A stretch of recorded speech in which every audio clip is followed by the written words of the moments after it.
Тэгэхээр дүнгийн хийсэн шиг одоо бүүгийн дурсамжууд яг үндэ бодит амьдрал дээр болсон зүйлүүд эрв тэдгээр тоглоомод үнэхээр амьд. Тэгээ та нөгөө Elon Musk мэдэн шүү дээ өөрийн гэсэн роботыг гаргасан. Түүний нүдэнд харагдсан зүйл нь магадгүй киборг болон түүний өгсөн нөхрийн аимшигт холимог байж болох юм. Та нар энийг харж байна уу? Энэ яг Solid амар адилхан харагдаад байгаа юм. Яа энэ ихтэй бас амар эвгүй юм те. Тоглоом төгтөр гардаг тоглоомууд шиг ирээдүй бий болох яах вэ? За, hello guys. Дараа шимжлэгийн давтамаар л. Энэ удаагийн имжлэг хэдүүлээ яах вэ гэхээр Pixar-ын аимшигтай нууц баримтууд талаар хамтаа үзэх болно. За тэгээд та эхлэхээс өмнө subscribe дараагүй бол та subscribe дарж дэмжиж битээ мартаарай. Бас лайк дарахаа битээ мартаарай. За хамтаа эхэлцгээе. Pixar-ын аимшигт нууцууд 1. Toy Story цувралол Pixar студийн эхлэлийг тавьсан алдартай бүтээл юм. Мөн батраагаар ажиллаад тоглоом тоглоошоо энэ кино өнөөдөрч бидний амьдралд үргэлжилсээр байна. Гаднаасаа хүүхэд тоглоом хоёрын дотны холбоог харуулсан гимбүү кино мэт харагдахч эм бүхнийг өөр өнцгөөс харуул огт өөр утга илэрч магадгүй. За бүгдээрээ Toy Story гэдэг бол Google киног бол мэдэх байх. Тэгээ би багтаа бол нэлээд үзчихсэн. Энди хүү болон түүний дуртай тоглоомуудын нөхөрлөл сэтгэл хөдлөм санагдавч үүний цаана нэгэн харанхуй нууц нуудаж байж мэднэ. За тэгэхээр нэг нууц гараад ирсэн шүү. Toy Story-ийн тоглоомууд хүний гарт хүнд хэцүү амьдрал туулдаг. Тэд зарц мэт амьдрах бөгөөд өөрсдийн жинхэнэ зан чанарыг нууж эзэндээ үйлчилж бүр тэмдэглэгээтэй байдаг. Toy Story-ийн хүүхдэд кино харах юм бол мэдээж нөгөө тоглоомууд нь үнэхээр хүний гарт яалтчгүй бүр үнэхээр зовдөг. Тэгээд тэр нь эзнийхээ төлөө бүр нэг амиа хайхралгүй юм ихэд хүүхдэд кино гардаг штэ. Энэ нэхэндээ инээдтэй сонсогдох боловч хэрэг тэдгээр тоглоомууд үнэхээр амьд бүр өндөр хөгжсөн хэмэл оюун ухаантай машин байвал яах вэ? Теорийн дагуу Pixar-ын ертөнцийн ямар ч өчүүхэн зан чанар илэрхийлсэн ч эд зүйлс нь амьд байх боломжтой. Машинуудаас өөр амьд зүйлсгүй Cars-ын ертөнц бол үнэндээ Toy Story-ийн ухаантай тоглоомод тусаж дэлхийг эзэлсэг ирээдүй байж болох юм. Энэ мөн Wall-E-гийн үйл явдалтай холбоотой. Модуу хүмүүсийг дэлхийгээс хүн гаргасан нь үнэндээ амьд тоглоомод болон бусад ухаалаг эд зүйлс байж болох юм. Toy Story 5-д Woody өөрийн доторх Chica-г гарган аимшиг кино мэт болж хуурахыг үүсэх аргагүй. Тэ бас амар эвгүй нэ. Одоо Wall-E гэдэг Google кино шиг хэмэл оюуханаар ажилладаг тэр тоглоомууд нь биднийг энэ дэлхийгээс хөөсөн бол яах вэ? Гэтэ Toy Story-ийн тоглоомууд үнэхээр яг ирээдүйд ярьдаг, тэгээд алхахдаг те өөрөө сэтгэн бодох чадвартай яг л тоглоомын төвдөө гардаг тоглоомууд шиг ирээдүй бий болох яах вэ? Сүүлд ихтэй та нөгөө Elon Musk мэдэн шүү дээ өөрийн гэсэн роботыг гаргасан. Тэр робот бол үнэхээр гэрээ ажлыг хийн, хүүхдүүдэд тоглоно. Тэгээд дээрэс нь бүр үнэхээр хийхгүй юм байдгүй юм билэ. Тэгэхээр бидний ирээд бол үнэхээр амар өөрчлөгдөж байгаа юм хэлж шүү. Pixar-ын аимшигт нууцуд 2.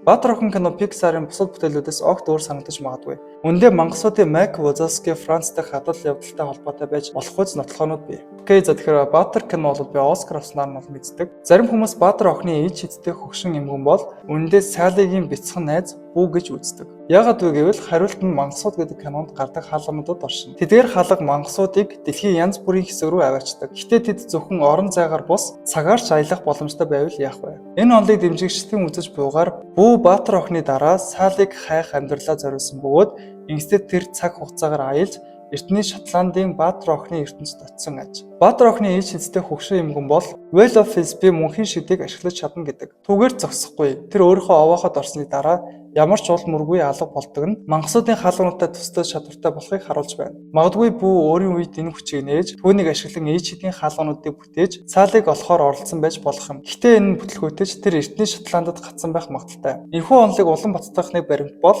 ээж хидсэн эмгэний овооход цаалыг санагдуулам сэлбэртэй байдагтай холбоотой юм. Та нар энийг харж байна уу? Энэ яг Solid амар адилхан харагдаад байгаа юм. Яа, энэ ихтэй бас амар эвгүй юм те. Нэрэ Баатар кинонд ийм хөшөөс хийсэн гэхээр бас яа. Тэр энэхүү баримтыг үзэж байгаагаар ерөөдөө бүү болол тэр Баатар охины тэр эмгэн болж таарад өнгөрсөнд гацангуудлаа энэ зургийг зурсан байж болох уу? Та нар юу гэж бодож байна? Коммент дээр бичээрэй. Одоо хамгийн гонигтай хэсэг. Бүү одоо хөгшөрсөн бөгөөд бүх насаараа оролцсон ч хизээч өөрийн хийти буюу Solid-тай дахин уулзах чадахгүй болсон. Pixar-ын аимшигт нууцуд 3.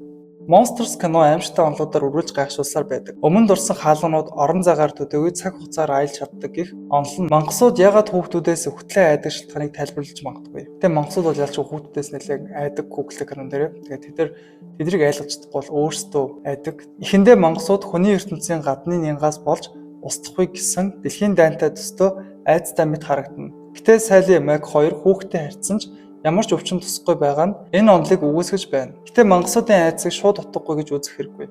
Тэгэхээр нэг юм байна да.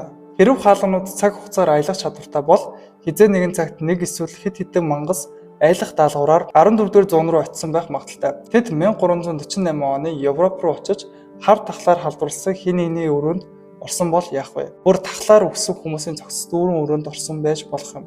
Гэтэ хаалганд үнэхээр цаг хугацаар аялдаг бол тэд нэрээ дэлхийн дайнд очиод тахлын үед очиод тахал аваад дээд нөгөө хүмүүсийн нян гэж одоо айдаг байсан бол яах вэ? Бас эвгүй те. Гэтэ энэ бас амар хэвчлээ те бүр яга байж болохгүй гэж. Хэрвээ мангасууд энэ халдварт өртсөн бол өсрөхөг бийтэж гэсэн айх нь аргагүй. Хар тахал гэдэг бол аврах том цэрүүч яар, аимшигтай өвдөлт, халууралт, суулгалт, эцэст нь үхэл дагуулдаг. Ийм эрсдэлтэй байхад тэд ягаад эрчим хүч цуглуулах өөр арга хайгаагүй юм бол гэж бодогдох бодол байна. Гэтэ хүмүүс бид нар ч одоо сүүлгүй шүү дээ те. Тэгэхээр бас мэдэх боломжгүй.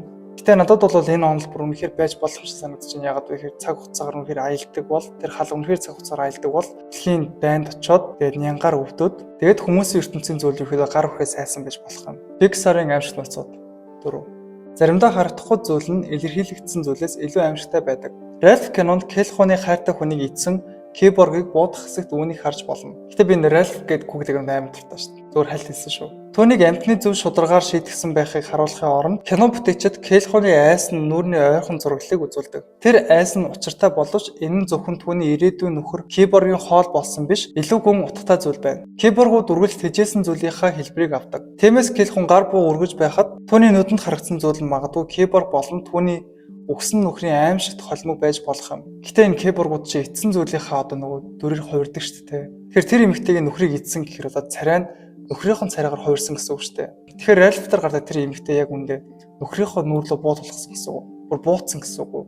Түүний нөхөр өгснээ нэг удаа харсан. Дараа нь дахин тэрийг устгах хэрэгтэй боллоо. Энэ төрлийн зүйл нь жилээр сэтгэл зүйн эмчилгээ хийхэд хүргэх юм. Тэгэхээр та бодоод үзтээ нөхөрлүүгээ буудуулгаж буутсан гэхээр ямар ч хүнд хэцүү шүү дээ. Тэр царайны хувирал бол үнэхээр үнний ортоос нь гарч. Pixar-ыг аимшигт нууцад 5.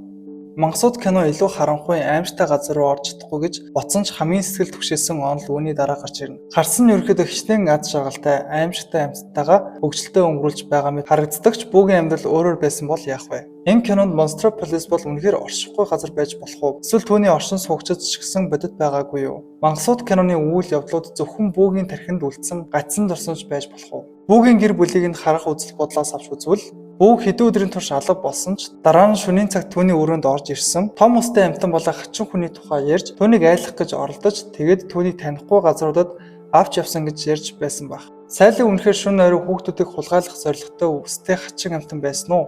Магадгүй тэр хүүх болон ягаан цамц өмсдөг байсан бол яах вэ? Энэ аялал дээр юу болсон тодорхойгүй ч магадгүй бүү Стокгольмын синдромоор өвчлж түүнийг хулгайлсан хүнийг хайрлах болсон байна. Эсвэл түүний тарих аимшигтай дурсамжуудыг дарагдуулж оролцсон аимшигтай хүмүүсийн хайр татам өнгөлөг дөрүүд болгон хувирсан байх. Энэ бүхэн зүгээр л энэ бүхний даван тул харга байсан. Ямар ч юм бол нэг муухай онол бөгөөд мангасууд киног дахиж хэвэн хүлээж авч чадахгүй болох юм.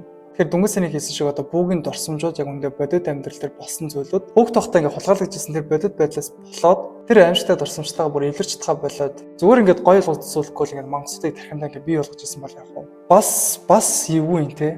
За тэгээд энэ удаагийн дугаар маань өөр өндөрлөж байна. Хэрвээ тань таалагдсан бол лайк дараа subscribe дарахаа битэн мартаарай. За тэгээд part 2-ыг хэрвээ таалагдсан бол мэдээж хийх болно. Та хэрвээ part 2-ыг үзэх хүсвэл коммент дээр бичээрэй. За тэгээд дараагийн контентоор уулзъя.